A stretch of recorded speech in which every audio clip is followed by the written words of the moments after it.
Hindi ako naniniwala sa mga multo.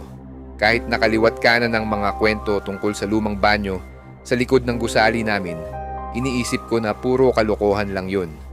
Palagi kong sinasabi sa mga kaklase ko, wala namang multo. Takot lang kayo sa sariling anino nyo. Pero minsan, nakakainis ding laging tuksuhin bilang matapang kuno.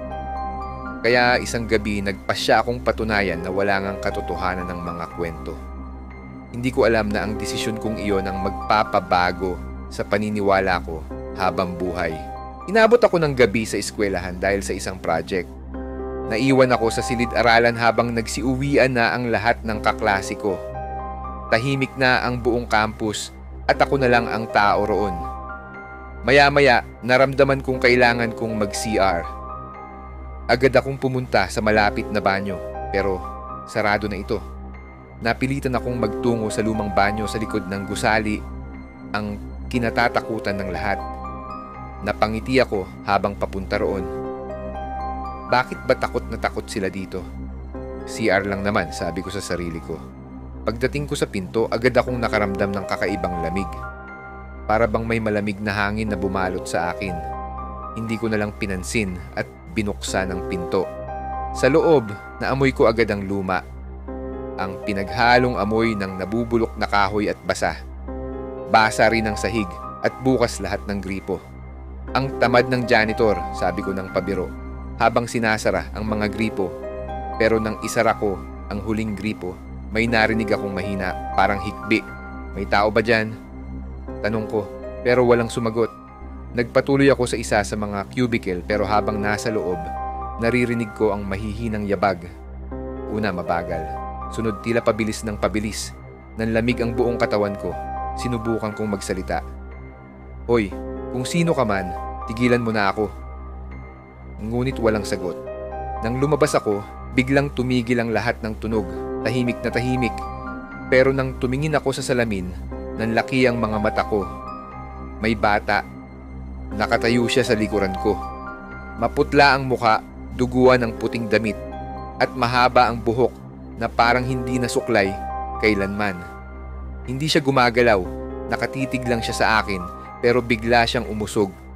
Unti-unti palapit. Tulungan mo ako, sabi niya. Malamig ang boses, parang nanggagaling sa ilalim ng lupa. Napaatras ako, nanginginig ang buong katawan ko. Pilit kong pinakakalma ang sarili ko, pero hindi ko maigalaw ang mga paa ko. At doon, naramdaman ko ang malamig niyang mga daliri sa binti ko. Halos mapasigaw ako habang gumagapang siya, papalapit sa akin. Hindi ko alam kung paano, pero nagawa kong tumayo. Tumakbo ako, palabas ng banyo, nang hindi lumilingon. Hindi ko na iniintindi kung may humahabol ba sa akin. Basta't gusto ko lang makalayo. Kinabukasan, ikinuwento ko ang nangyari sa aming guro. Akala ko, tatawanan niya ako. Pero nang marinig niya ang kwento ko, bigla siyang tumahimik. May bata ka bang nakita? Tanong niya. Tumango ako. Sinabi niya sa akin ang matagal ng kwento tungkol sa batang iyon. Isa raw siyang estudyante sa eskwelahan na ito pero nagpakamatay matapos siyang abusuhin ng janitor. Natakot ang pamilya ng bata na magsampa ng kaso. Kaya hindi nabigyan ng hustisya ang nangyari. Simula noon, nanatili raw ang kaluluwa ng bata sa banyo. Naghihintay ng taong tutulong sa kanya. Hindi ko makalimutan ang nakita ko. Bumalik ako sa banyo makalipas ang ilang linggo. Dala ang kwento ng guro ko. Sa pagkakataong ito, naramdaman kong mas magaan na ang hangin. Tahimik. Wala na ang kakaibang lamig na naramdaman ko noon.